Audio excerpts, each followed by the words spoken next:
All right. Welcome, everyone. Thank you for joining us for Tackle's Cloud Go-to-Market Experience. We are pleased to have you all here. I'm Julie McNerney, Senior Marketplace Success Manager at Tackle, and your MC for the event today. First, I'd like to give a special thanks to our sponsors. Our Platinum sponsor, Microsoft, Red Hat Marketplace, our Gold sponsor, and our Silver sponsor, Google Cloud. Thank you for your partnership and for sponsoring the event today. To start us off, I'd like to introduce our Platinum sponsor, Jake Swenson, the VP and GM for Commercial Marketplaces at Microsoft. Jake, I'm going to hand it off to you. Great. Thank you so much. Thank you all for joining today. As mentioned, I'm Jake Swenson. I'm the Vice President for Commercial Marketplace at Microsoft. And thank you for taking the time to join my session today. My session is entitled The Paradox of B2B Buying in a Shifting Commerce Landscape. I'm pretty sure this is the first time that I've used the word paradox in my 20-year career in tech. I'm pretty sure my 10th grade English teacher would be proud of me. But in any case, regardless of word choice, we're going to spend some time talking about the fact that B2B buying faces what are some seemingly intractable dilemmas and explore the role of marketplace and how cloud go-to-market might hold the keys in resolving some of these conflicts. So we're going to just continue. This is usually the part of these presentations when people tend to quote Steve Jobs or quote Sun Tzu or even Mother Teresa. Not me, not us. In this case today, I'm going to invoke this quote from Jim Kostler, who is the CEO of the business incubator in Youngstown, Ohio. And his line was really applicable to the situation that we face in B2B commerce, we face in cloud go-to-market. And that this quote from him is that ultimately disruption means looking at an industry's legacy business rules. And if those rules can be written to the advantage of the customer, then rewrite them.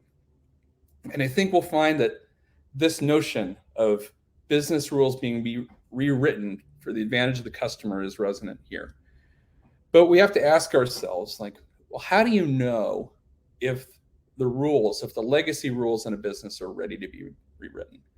And we we asked ourselves, is B2B buying really ready for true disruption? And we don't need to look much further than, a very often cited case in the case of Blockbuster. And the rise and fall of Blockbuster is probably one of the most well-known and cautionary tales of disruption. And obviously in the span of 2 decades, Blockbuster went from having thousands of stores and millions of customers to having just one store, one holdout. I think it's still open. And the challenge is, and the reality was, they were blind to the opportunity to rewrite rules. And those rules were rewritten by Netflix. And they failed to recognize the risk signals. And there were 4. First was a lack of trust. Their entire business model was built on late fees. They made millions when their customers didn't follow the rules, which caused customer angst, ended up in litigation for the company. Netflix obviously solved all this by eliminating late fees entirely with a much lower subscription rate for their customers.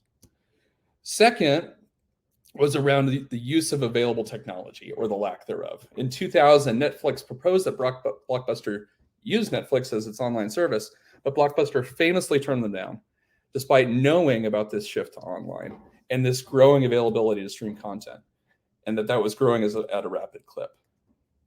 Third is around access. This rule around rules being rewritten for the sake of customer access. While Blockbuster had thousands of stores, the reality was it was only available to people who lived nearby one of those stores and had transportation and hadn't lost their access due to late fees.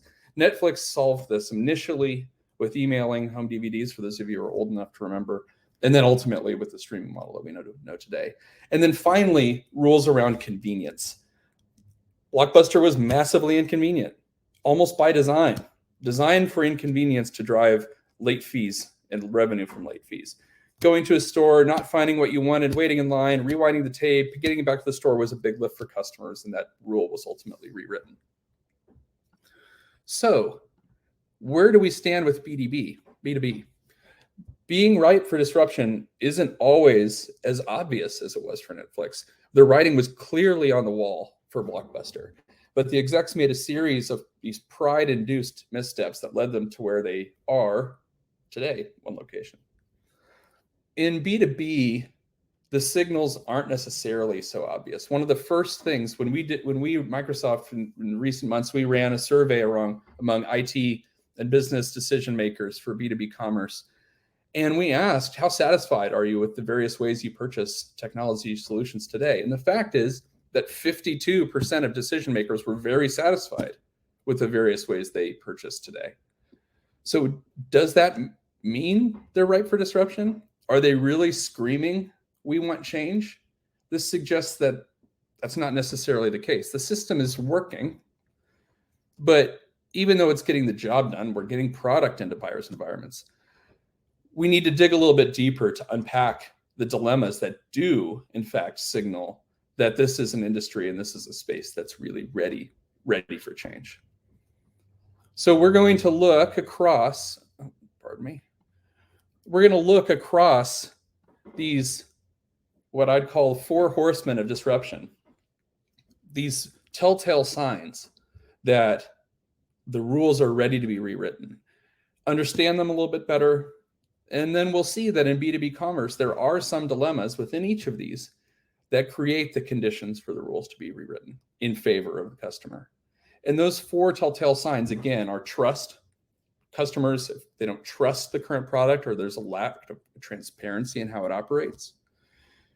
Of the use of available technology, is the service leveraging available tech, or is it relying on the old way of doing things?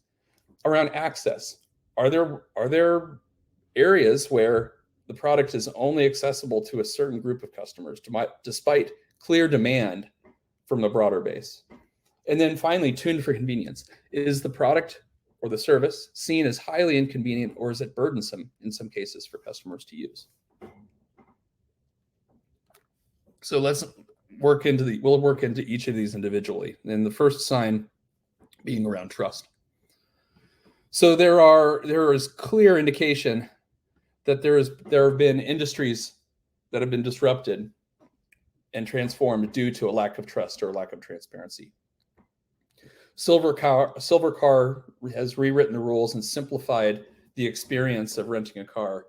Redfin and among other startups in this space that have really added additional transparency and democratized the experience of consuming and purchasing real estate.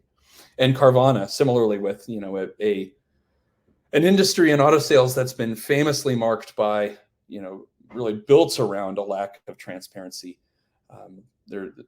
Companies like Carvana have kind of come to the rescue and rewritten rules in favor of the customer.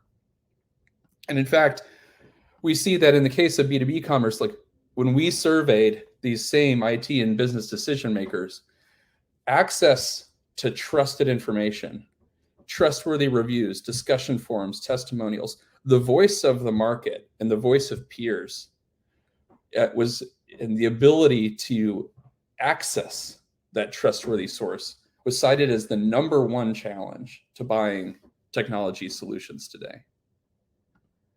And so we see that buyers are struggling to balance this info quantity and quality.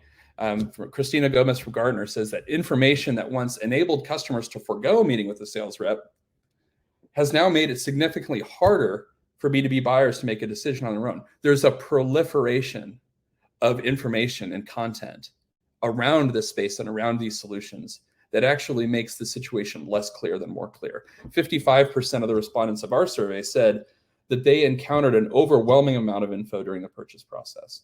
And 44% struggled with the fact that info from various suppliers seemed contradictory. Well, no wonder it's contradictory. They're competing. So what does one do when we're faced with this dilemma? And this dilemma, the trust dilemma, is that as a customer, I have instant access to limitless information that I basically don't trust. And so marketplace and cloud go-to-market has a role in breaking this dilemma. It has a role in rewriting the rules. And it's the opportunity to change how customers consume information. One, to create and use this digital space to create a higher fidelity of connection between technology practitioners and their peers, open the ability to exchange ideas, to exchange problems, to exchange solutions, solve that very number one problem of access to kind of peer level influence. And then also to possibly to standardize the way in which technology quality is rated and evaluated. If you've ever written an RFP, you know how difficult it is. If you've ever responded to an RFP, you know how tempting it is to tip the scales in your favor. To standardize this area and the role of marketplace in mediating software evaluation and creating new standards for quality comparison is a way to rewrite the rules in favor of the customer. So in the interest of time, we'll move on. We'll move to the second sign around access to and use of available technology. And here, plenty of examples as well. Industries that are disrupted due to lack of leveraging, what's only currently or immediately technically feasible.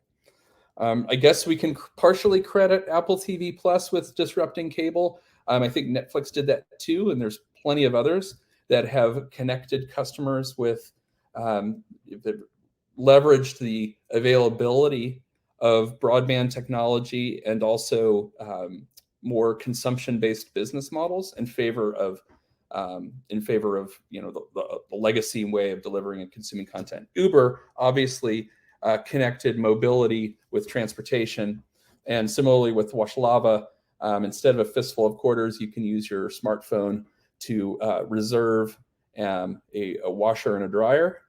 And so, these are all places that are kind of taking a more customer-focused and customer-oriented approach to classic products and classic problems.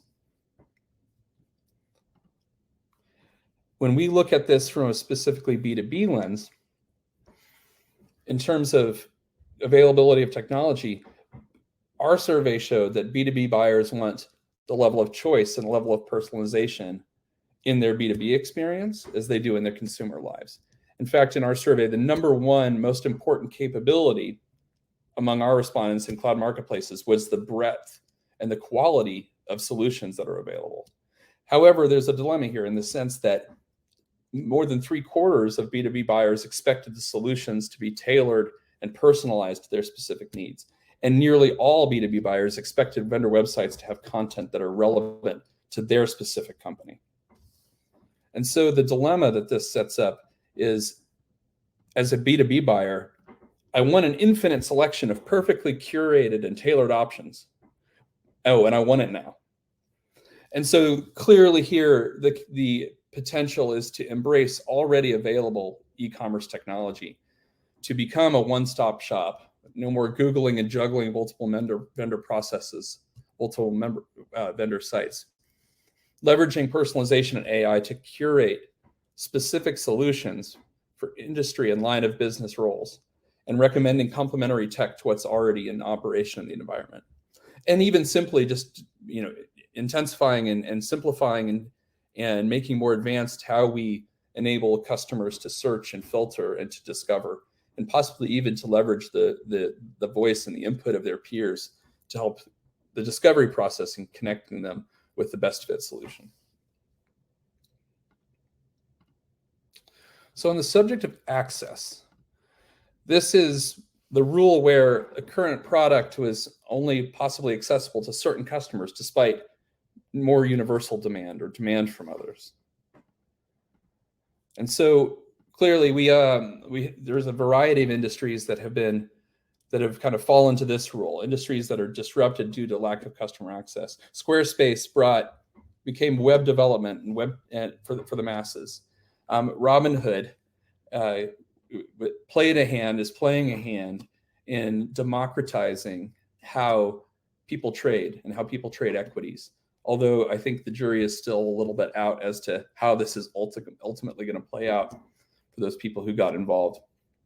And then Airbnb is a classic example of, the instant access to a vacation home wherever you want for the other 99% of us who can't necessarily afford one, and especially in a global setting. And Airbnb obviously opening customer access and really being a primary driver of the experience economy. And so as we look at the role of access in the B2B commerce landscape, it's really all down to the role of procurement. In our survey, 71% of decision makers said that the way they have searched for, evaluate, purchase, and manage solutions is really driven mostly by what their organization dictates, not necessarily what they know is best for them or what they prefer. And so when we asked them to identify the most important capabilities of marketplaces, buyers noted that integration with their organization procurement and governance tools and processes was basically as important as the breadth and quality of solutions. So we're faced here with another one of these kind of what seemingly intractable situations. And I like to joke of this is procurement is dead, long live procurement. There is a huge dilemma here. And the dilemma is that the fact is that centralized procurement simply cannot keep up with the pace of both supply and demand growth in the cloud. The role has to substantially change in order to meet the needs of lines of business, to democratize access to technology. However, it's still obviously massively in procurement's and in the enterprise's best interest to ensure that solutions are still compliant, that solutions are still secure, and that the enterprise's financial interests are taken into consideration as well, and avoiding tech sprawl and avoiding overspend. So there's a clear role of marketplace and cloud go-to-market in resolving this dilemma, in the sense of procurement teams being given the tools and given the keys to also navigate the marketplace, also navigate the community, to proactively discover solutions that are fit in terms of compliance, in terms of function, in terms of security for their enterprises, but then empower those lines of business and democratize access and allow them to consume on demand within the known and defined guardrails of this modern procurement environment. And marketplace also can give procurement this bird's eye view in centrally managing and controlling tech sprawl and managing spend within those commitments while maintaining compliance and security. And these standards in time may very well be set by the marketplace community itself, using this wisdom of scale to make individual procurement teams even more effective about what and how to regulate. And in doing so, really raise the bar for the state of the art and the state of the science all up for the industry. And finally, we'll hit number 4, this harbinger around, this sign around convenience. And again, we've got a couple of pandemic classics in here, but industries that are disrupted due to a lack of convenience, Ally with personal banking, Instacart with providing a connection to the in-store grocery environment from the convenience of one's home, and then Peloton, which in my personal experience, having a bike in the house doesn't make me any more likely to use it than if it were miles away. But for some people, apparently it works. And so these companies still were able to rewrite customer rules where convenience was a factor. When we look at the role of convenience in the B2B experience, this change has been on our doorstep for quite a while. 88% of decision makers in our survey wanted their B2B buying experience to be more like their B2C one. I use this example all the time, but I can literally take this device out of my pocket and I can tap it between 2 and 10 times, and anything in the world that I want will show up at my doorstep between 30 minutes and 10 days. That's my consumer experience, but the B2B experience is much more complex, much more fragmented. And indeed, when we look at the buying patterns and who's in charge of purchasing decisions today, the first millennials just turned 40. And these are people that did not have an analog childhood and a digital adulthood. They grew up digital. And the expectations and the desire is going to be for the seamless and digital experience. In our survey, 81% said how they buy, marketplace, rep, reseller, et cetera, is entirely dependent on purchase complexity. And there is some role of marketplace in raising the bar with respect to the digital experience for purchases, regardless of what's being transacted. And in fact, we see that in the data. 44% of marketplace users say they also continue to make purchases through vendor sales reps. So like before, there's a dilemma here as well, and it's the convenience dilemma. And this is where, as a customer, I want a perfectly frictionless self-service purchase experience, but I want help from sales at the exact moment I need it. I expect you to anticipate my needs. Be there when I need you, be invisible when I don't. We don't really want help until we want it. And so Marketplace opens this opportunity to drive a higher degree of self-service, a higher degree of peer-to-peer service, but enable the customer to escalate and invite the seller to conversation if there are gaps in knowledge or gaps in understanding. In this sense, like, I don't necessarily want an accountant, but I do like TurboTax. I'll do it myself, but I have the security and the backstop of access to expert support and expert help if I need it. It's a much more empowering place to be as a customer, even if it rewrites the rules in my favor and possibly changes the nature of technology sales over time. So that's our 4 dilemmas, the role potentially of marketplace and unlocking them. And in fact, it is, and I can speak for us, Microsoft's aspiration to address these dilemmas of trust, of technology, of access and convenience. And our mission is to create this digital destination for cloud go-to-market, one that's powered by a high fidelity of engagement between technology partners and the customers who purchase from them. It's our mission for partners to be able to easily reach, engage, win, and grow customers globally, and for customers similarly with convenience to easily discover, buy, and manage solutions with confidence. And so we've just celebrated our 47th birthday as Microsoft. We've long been champions of the ecosystem, starting with our engagement with the developer community and on today with our efforts to nurture this partner ecosystem on behalf of partners and on behalf of customers. So I hoped you had a few fresh insights from this into kind of the state of B2B buying, your finger on the pulse of what's being said among customers and their desires to have the rules rewritten in their favor. And with that, I'm just going to thank you for your time. I want to thank the Tackle team for a great and ongoing partnership and invite you to enjoy the rest of your afternoon. Thanks.